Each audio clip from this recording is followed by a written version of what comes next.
नमस्कार दोस्तों, मैं निरंजन आप सभी को हिस्ट्री की जीत की इस प्लेटफॉर्म के ऊपर स्वागत करता हूं।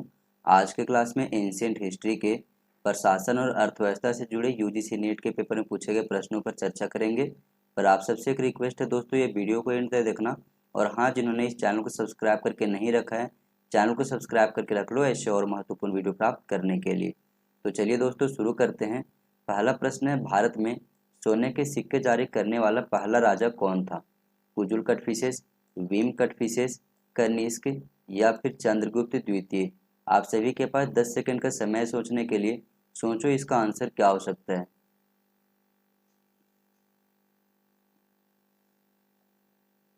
तो सही विकल्प है यहाँ पर ऑप्शन नंबर बी आपका, यानी कि भीम कटफिशेस। अगला प्रश्न है, निम्नलिखित में से किस राजा ने सर्वप्रथम संस्कृत में एक विस्तृत अभिलेख जारी किया था? अशोक, रुद्रदामन, खारवेल या फिर गोंडो फर्निस। तो सही विकल्प है यहाँ पर ऑप्शन नंबर बी आपका, यानी कि रुद्रदामन। अगला प्रश्न है, निम्नलिखित में से कौन सा पद गुप्त काल में प्रयुक्त पद भुक्ति को घोषित करता है? प्रांत, जनपद, नगर परिषद या फिर ग्राम। तो सही विकल्प है यहाँ पर ऑप्शन नंबर ए आपका, यानी कि प्रांत। अगला प्रश्न है, नीचे दो वक्तव्य दिए गए हैं, एक को कथन ए, दूसरे को कारण आर कहा गया है। कथन में कहा गया, निषाद जो मूलतः आदिवासी थे बौद्ध मतावलंबियों के लिए अछूत थे। कथन तो बिल्कुल सत्य है। कारण में कहा गया, यह आरंभिक ब्राह्मणीय विधि निर्माताओं की मनोवृत्ति से साम्य रखता था। नहीं, कारण गलत था आपका। तो ए सही है लेकिन आर गलत है, ऑप्शन नंबर सी में लिखा हुआ है। तो ऑप्शन नंबर सी आपका सही जवाब है। अगला प्रश्न है, निम्नलिखित को कालानुक्रम में व्यवस्थित कीजिए। Arrange the following in chronological order. Sriharsh, ये 12वीं शताब्दी का कार्यकाल है इनका। माद, माद है 7वीं शताब्दी के उत्तरार्ध का। भारवी का है 6ठी शताब्दी ईस्वी का। और भट्टी का है 7वीं शताब्दी के पूर्वार्ध काल का।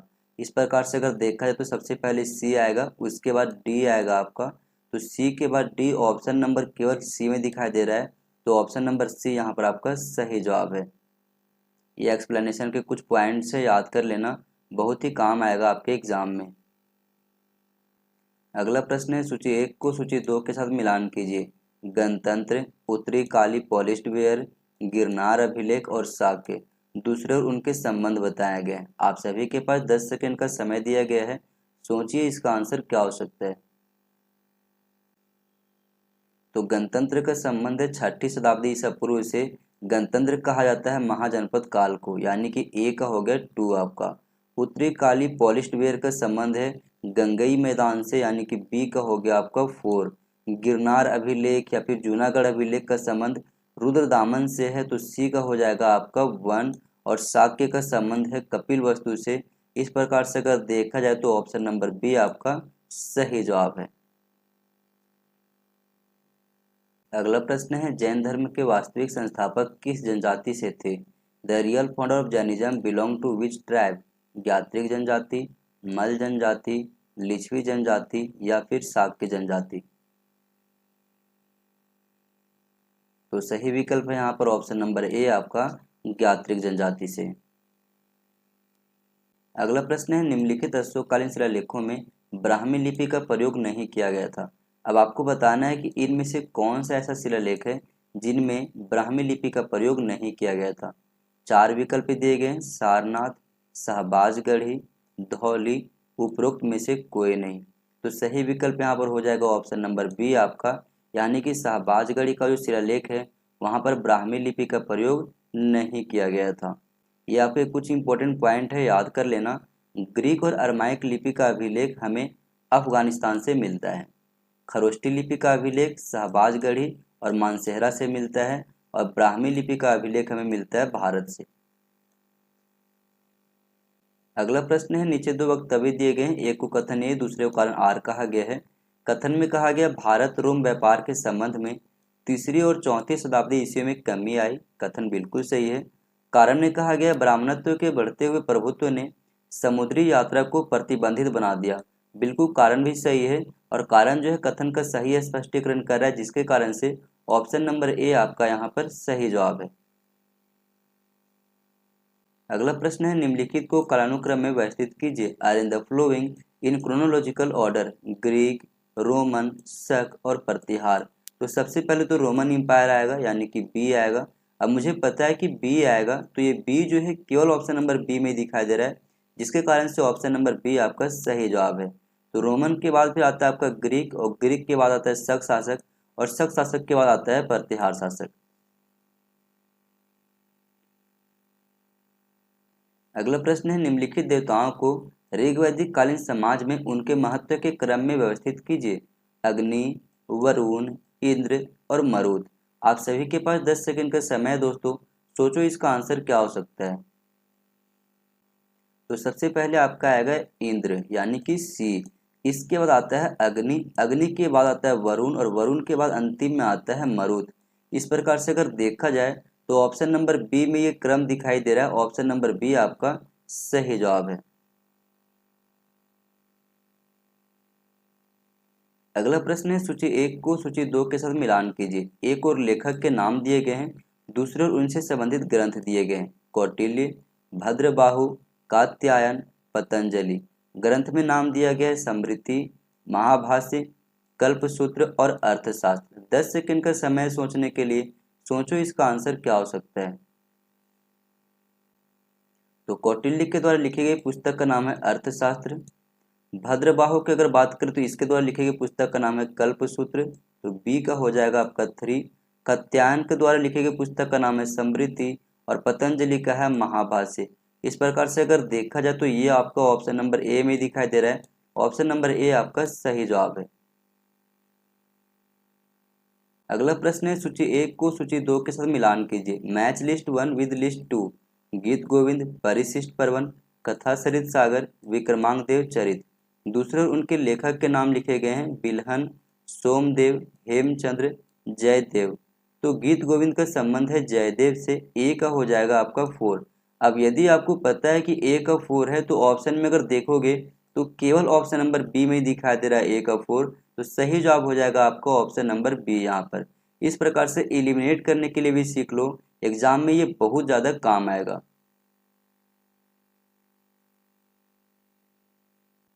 अगला प्रश्न है मेगास्थनीज की इंडिका प्रवर्ती ग्रीक यात्रियों के विवरणों में सुरक्षित थी। निम्नलिखित ग्रीक यात्री के विवरणों में से किसका विवरण इंडिका से संबंध नहीं है। टेसियस, स्ट्रेबो, एरियन या फिर प्लिनी। तो सही विकल्प है यहाँ पर ऑप्शन नंबर ए आपका टेसियस। अगला प्रश्न है सूची 1 को सूची 2 के साथ मिलान कीजिए। दिग्निकाय, खुद्दक निकाय, विनय पिटक और अभिधम पिटक। दूसरे उनके संबंध बताए गए धम्मपद, महापरिनिर्वाण सूत्र, कथावस्तु, खंडक। तो दिग्निकाय का संबंध है महापरिनिर्वाण सूत्र से, यानी कि ए का हो जाएगा 2। अब मुझे पता है कि ए का 2 है, तो केवल ये ऑप्शन नंबर ए में दिखाई दे रहा है, ऑप्शन नंबर ए आपका यहाँ पर सही जवाब है।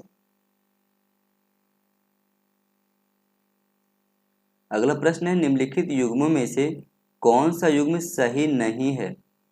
Which of the following pairs is not correct. शिलालेख सारनाथ, लघु शिलालेख बहापुर, स्तंभलेख रामपुरवा, लघु स्तंभलेख सांची। आप सभी के पास 10 सेकंड का समय सोचने के लिए, सोचो इसका आंसर क्या हो सकता है। तो सही विकल्प यहाँ पर हो जाएगा आपको ऑप्शन नंबर ए। शिलालेख की जानकारी हमें सारनाथ से नहीं मिलती है, तो यहाँ पर ऑप्शन नंबर ए आपका सही जवाब है। और ये एक्सप्लेनेशन को याद कर लेना बहुत ही इंपॉर्टेंट है। अशोक के बृहद शिलालेख 8 स्थानों से प्राप्त हुए हैं। कौन कौन से स्थान से? शाहबाजगढ़ी, मानसेहरा, कालसी, गिरनार, धौली, जौगढ़, एरागुड़ी, सोपारा। इस प्रकार सारनाथ से शिलालेख की प्राप्ति नहीं हुई है। लघु शिलालेख की जानकारी हमें बहापुर से मिलती है, स्तंभ लेख की जानकारी हमें रामपुरवा और सारनाथ से मिलती है, और लघु स्तंभ लेख की जानकारी हमें सांची से मिलती है। तो ये आपका सही जवाब है दोस्तों। अगला प्रश्न है निम्नलिखित आरोहण क्रम की प्रशासनिक संरचना में किसका क्रम सही है। द्रोणमुख, स्थानीय, संग्रहण, करवतिक, या फिर स्थानीय, करवतिक, द्रोणमुख, संग्रहण, या फिर स्थानीय, द्रोणमुख, करवतिक, संग्रहण, या फिर स्थानीय, द्रोणमुख, संग्रहण और करवतिक। आप सभी के पास 10 सेकंड का समय है सोचने के लिए। सोचो इसका आंसर क्या हो सकता है। तो सही विकल्प है यहाँ पर ऑप्शन नंबर सी आपका। सबसे पहले स्थानीय आता है, उसके बाद द्रोणमुख आता है, इसके बाद आता है कर्वतिक जिसे खरवाटिक भी कहा गया है, और सबसे अंतिम में आता है संग्रहण आपका। तो ऑप्शन नंबर सी आपका यहाँ पर सही जवाब है। ये आपका इम्पोर्टेंट पॉइंट है, याद कर लेना। मौर्यकालीन प्रशासनिक व्यवस्था के अनुसार विषय यानी कि जिला के अंतर्गत प्रशासनिक इकाई का क्रम इस प्रकार से था। सबसे पहले स्थानीय आता था जिसमें 800 गांवों का एक समूह हुआ करता था। उसके बाद द्रोणमुख आता था, ये 400 गांवों का समूह होता था। इसके बाद करवतिक आता था जिसे खरवटिक भी कहा गया है, ये 200 गांवों का समूह होता था। और सबसे अंतिम में आता था संग्रहण जो कि 100 गांवों का एक समूह हुआ करता था। अगला प्रश्न है निम्नलिखित का सही कालानुक्रम क्या है। The Periplus of the Erythraean Sea, Cosmas Indicopleustes, Ptolemy का जियोग्राफी और मेगास्थनीज का इंडिका। तो सबसे पहले आता है मेगास्थनीज का इंडिका यानी कि डी, और ये मुझे केवल ऑप्शन नंबर सी में दिखाई दे रहा है। ऑप्शन नंबर सी आपका यहाँ पर सही जवाब है। अगला प्रश्न है सूची 1 को सूची 2 के साथ मिलान कीजिए। अगाधा क्लीज, अब देखो अगाधा क्लीज अगस्तो क्लीज को ही कहा गया है। दूसरा है कटफिशेस प्रथम, तीसरा है वीम कटफिशेस, और चौथे नंबर में लिखा हुआ है कनिष्क प्रथम। दूसरे उनके संबंध बताए गए बुध, संकर्षण, अतस और शिव।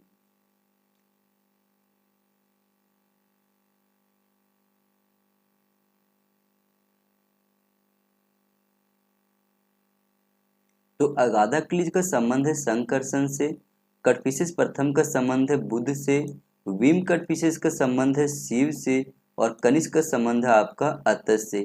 इस प्रकार से ए का 2 और बी का 1, ए का 2 बी का 1 केवल ऑप्शन नंबर हमें ए में दिखाई दे रहा है। तो ऑप्शन नंबर ए यहाँ पर आपका सही जवाब है। अगला प्रश्न है नीचे दो वक्तव्य दिए गए हैं, एक को कथन ए और दूसरे को कारण आर कहा गया है। कथन में कहा गया उत्तर गुप्तकालीन कृषक मुख्य रूप से शूद्र वर्ण के माने गए, बिल्कुल कथन सही है। कारण में कहा गया गुप्तोत्तर युग में जनजातियों का बड़े पैमाने पर जाति व्यवस्था में समावेश हुआ, ये भी सही है। और कारण जो है वो कथन का सही स्पष्टीकरण कर रहा है, जिसके कारण से ऑप्शन नंबर ए आपका सही जवाब है। अगला प्रश्न है नाथ मुनि ने अलवार कविताओं का संग्रह किस ग्रंथ में किया है। पेरिये पुराणम, तिरुमुरै, नलियर दिव्य प्रबंधन या फिर तिरुतोंडल तिरुवंतति।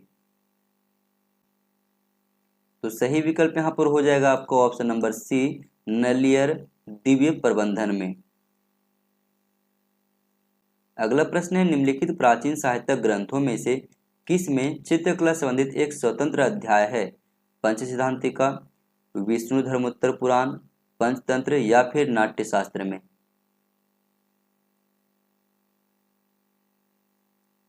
तो सही विकल्प है यहाँ पर ऑप्शन नंबर बी आपका विष्णु धर्मोत्तर पुराण में।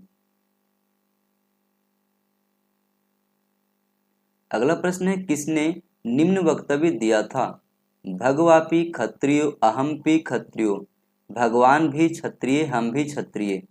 यह स्टेटमेंट किसका है। बिंबिसार, प्रसेनजीत, अजात शत्रु या फिर शिशुनाग का। तो सही विकल्प है यहाँ पर ऑप्शन नंबर सी आपका अजात शत्रु।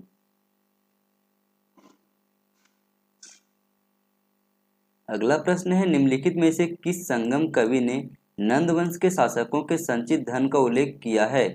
अवैयार, मामूलनार, परनर या फिर इलंगो आदिगल। तो सही विकल्प है यहाँ पर ऑप्शन नंबर बी आपका मामूलनार ने। अगला प्रश्न है सूची 1 को सूची 2 के साथ मिलान कीजिए। मैच लिस्ट 1 विद लिस्ट 2, शनिधाता, समाहर्ता, पन्याध्यक्ष, अंतर्वसिक। दूसरे उनके संबंध बताए गए हैं कर संग्रह विभाग का स्वामी, वाणिज्य विभाग का स्वामी, रानीवास के रक्षक दल का स्वामी और कोषागार का स्वामी। तो शनिधाता कहा गया कोषागार का स्वामी को, यानी कि ए का हो जाएगा आपका 4। समाहर्ता कहा गया कर संग्रह विभाग के अधिकारी को, पन्याध्यक्ष कहा गया वाणिज्य विभाग के अधिकारी को, और अंतर्वसिक कहा गया रानीवास के रक्षक दल का स्वामी को या फिर कहे तो सुरक्षा कर्मी को। इस प्रकार से अगर देखा जाए तो ये आपको ऑप्शन नंबर सी में दिखाई दे रहा है। ऑप्शन नंबर सी आपका सही जवाब है। ये इंपॉर्टेंट पॉइंट है, याद कर लेना। पन्या अध्यक्ष वाणिज्य विभाग का स्वामी, अंतर्वसिक रानीवास के रक्षक दल का स्वामी, समाहर्ता कर संग्रह विभाग का स्वामी, सनिधाता कोषागार का स्वामी, परदेष्टा फौजदारी न्यायालय का न्यायाधीश या फिर इसे कंटक शोधन भी कहा जाता है, अंतपाल सीमावर्ती दुर्गों का रक्षक, आटविक वन विभाग का प्रमुख, व्यवहारिक दीवान न्यायालय का मुख्य न्यायाधीश जिसे धर्मस्थीय भी कहा जाता है। अगला प्रश्न है, सूची 1 को सूची 2 के साथ मिलान कीजिए। एक और शासक लिखे हुए हैं, दूसरे उनसे संबंधित व्यक्ति बताए गए हैं। बिंबिसार, बिंदुसार, अजातशत्रु और गोंडोफर्नेस। दूसरों लिखा हुआ डायमिकस, सेंट थॉमस, जीवक और वशस्कार। तो बिंबिसार के समय एक पर्सनल डॉक्टर यानी कि वैद्य हुआ करता था जिसका नाम था जीवक, तो ए का हो गया 3 आपका। बिंदुसार के समय डायमिकस हुआ करता था तो बी का हो गया 1। यदि आप ऑप्शन में देखोगे तो ए का 3 और बी का 1 केवल ऑप्शन नंबर ए में दिखाई दे रहा है। ऑप्शन नंबर ए यहाँ पर आपका सही जवाब है। अगला प्रश्न है, 200 ईसा पूर्व से 300 ईस्वी के मध्य की अवधि की एक विशेषता, विदेशी व्यापार की वृद्धि को प्राय स्वीकार किया जाता है। निम्न कारणों में से कौन सा कारण उस वृद्धि में सहायक नहीं हुआ था? भारत राजनीतिक दृष्टि से एक हो गया था, ये सहायक नहीं था। मौर्य शासकों ने विभिन्न सड़कों का निर्माण करके और समान प्रशासकीय व्यवस्था लागू करके व्यापार की उन्नति में सहायता दी थी, ये सही है। इंडो यूनानी शासकों ने पश्चिम एशिया और भूमध्य सागरीय देश से घनिष्ठ संपर्क स्थापित करने में सहयोग दिया था, ये भी सही है। शक, पहलव और कुषाण शासकों ने मध्य एशिया के देशों से घनिष्ठ संपर्क स्थापित करने में सहयोग दिया था, ये भी सही है। हमसे पूछा था कौन सा सहायक नहीं है, तो सही विकल्प हो जाएगा यहाँ पर ऑप्शन नंबर ए आपका।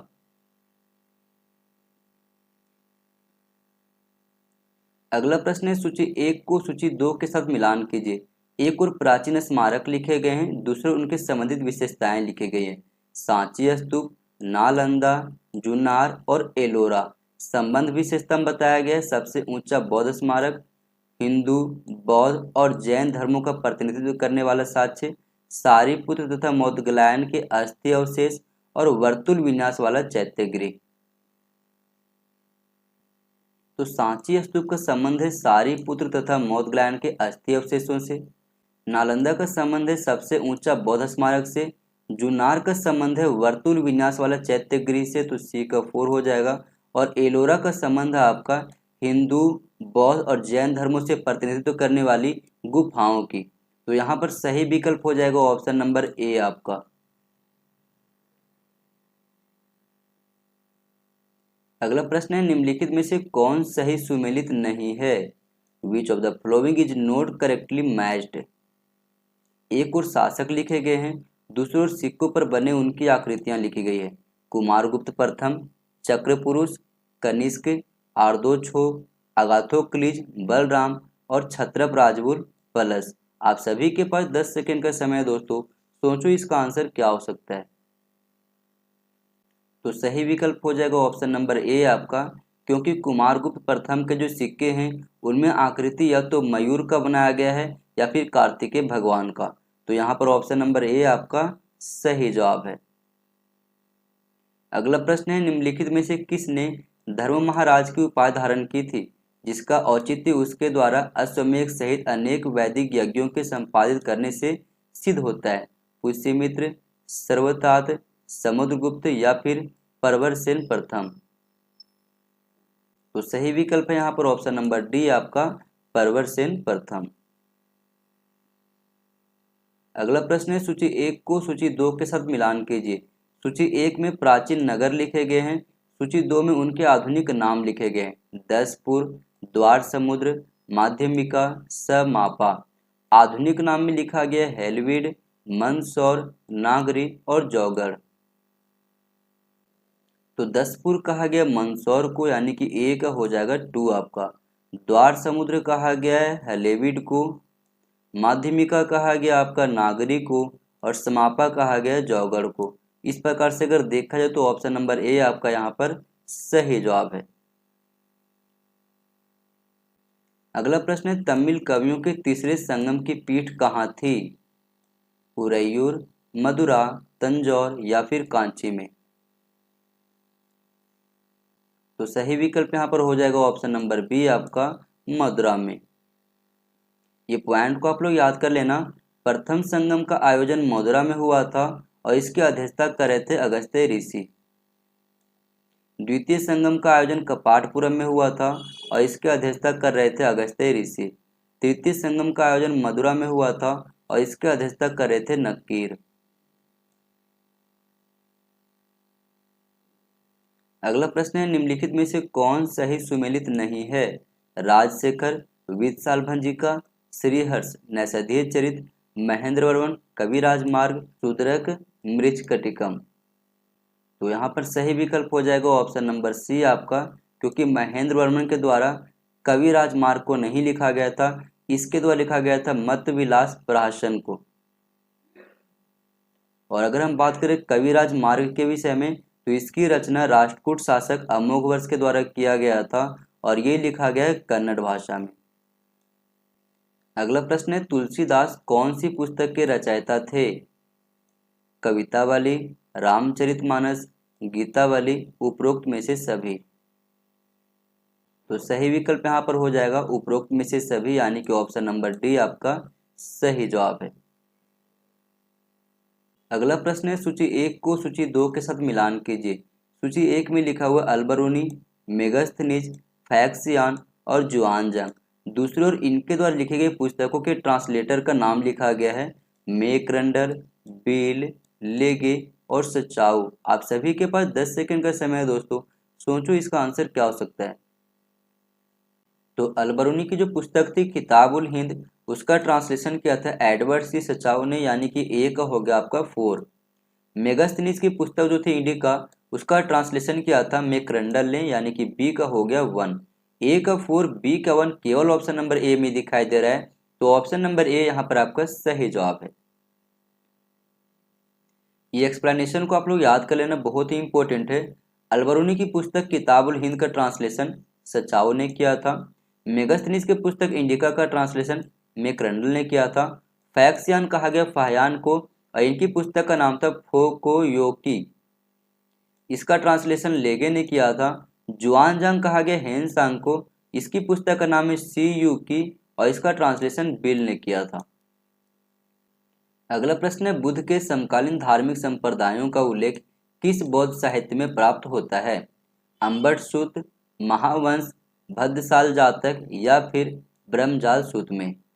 तो सही विकल्प है यहाँ पर ऑप्शन नंबर डी आपका ब्रह्मजाल सूत्र में। अगला प्रश्न है, निम्नलिखित में से कौन सा ग्रंथ संगम साहित्य का संग्रह ग्रंथ नहीं है?